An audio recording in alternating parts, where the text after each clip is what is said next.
Hello everyone, আশা করি তোমরা সবাই খুব ভালো আছো এবং আমরাও খুব ভালো আছি।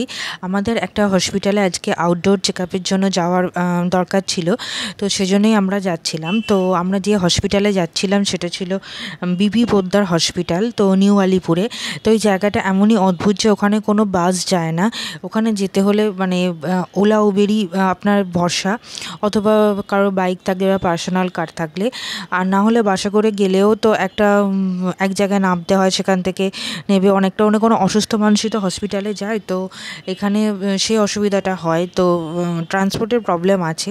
তাছাড়া জায়গাটি খুবই ভালো। তো আমরা দেখতে দেখতে বিপি পোদ্দার হসপিটালে পৌঁছে গেছিলাম। এটা ছিল ঢোকার গেটটা, এবং এর বাইরে ক্যাফেটেরিয়াও আছে। ওখানে সামান্য কিছু বিস্কিট আর চিপস পাওয়া যায়। তো আমি এখানে গিয়ে আউটডোরের জন্য লাইন দিচ্ছিলাম। আউটডোরে এরকম লাইন দিতে হয়, দিয়ে তারপর আমরা ওয়েটিং এরিয়ায় বসেছিলাম আউটডোরে। তো এখানে দেখছো হসপিটালের ভেতরটা খুবই সুন্দর সাজানো ঝকঝকে, এবং ডাক্তার দেখানোর পর এটা ছিল বাইরের আউটিং ওয়েট এরিয়া। আমরা আবার ফিরে আসতে শুরু করি। তো ওখানে ক্যাবে করেই যেতে হয়, ক্যাবে করেই আসতে হয়। তো যাতায়াতের খরচাটা অনেকটা বেশি পড়ে যায়, যেটা আমরা পাবলিক বাস ইউজ করলে অনেকটাই কমে আমরা খরচটা হয়। এবং হসপিটালের খরচ এমনিতেই বেশি থাকে, তার সাথে ক্যাবের খরচটাও তো বেশি পড়ে যায়। তো আমরা এরকম আমাদের এখানে সেকেন্ড ব্রিজ দিয়ে আসতে হয়, দ্বিতীয় হুগলি ব্রিজ বা বিদ্যাসাগর সেতু, যেটা তোমরা বলবে।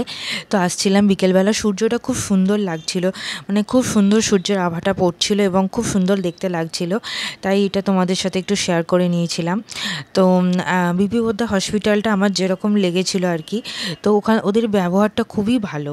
এটাই হচ্ছে কথা, সব জায়গাতে হসপিটালে অনেক জায়গাতেই ব্যবহার ভালো হয় না, তো ওদের ব্যবহার খুব ভালো। যদিও দেখার সময়টা অনেকটাই লেগে যায়, অনেকটাই ওয়েটিং টাইম চলে যায়। ডাক্তার আসার 1 ঘন্টা আগে প্রায় গিয়ে লাইন দিয়ে বিলিং করতে হয়, কারণ ডাক্তার এসে যাওয়ার পরে বিলিং করলে অনেকটাই দেরি হয়ে যাবে, ডাক্তার নাও দেখতে পারেন। তো টাইমে পৌঁছতে হয়, টাইমটা অনেকটাই লাগে। আর ট্রান্সপোর্ট প্রবলেমও আছে, কিন্তু এই দুটি ছাড়া ওদের ব্যবহার সহযোগিতা দুটোই খুব ভালো, যেটা আমার খুবই ভালো লাগে, এবং এই হসপিটালটা আমার এই জন্যই খুব পছন্দ। তো এটা আমরা সেকেন্ড ব্রিজ দিয়ে আসছিলাম, তো তোমাদের আগেই বলেছি। এবং বিকেল হয়ে যাওয়া না, আকাশ বাকাশগুলো খুব সুন্দর দেখতে লাগছিল, কিন্তু গরম খুবই বেশি ছিল, 40 ডিগ্রি কাছাকাছি গরম ছিল। কিন্তু গাড়িতে এসি থাকায় আমরা ওটা বুঝতে পারিনি। তারপরে গাড়ি থেকে নেমে আমরা একটু ফুচকা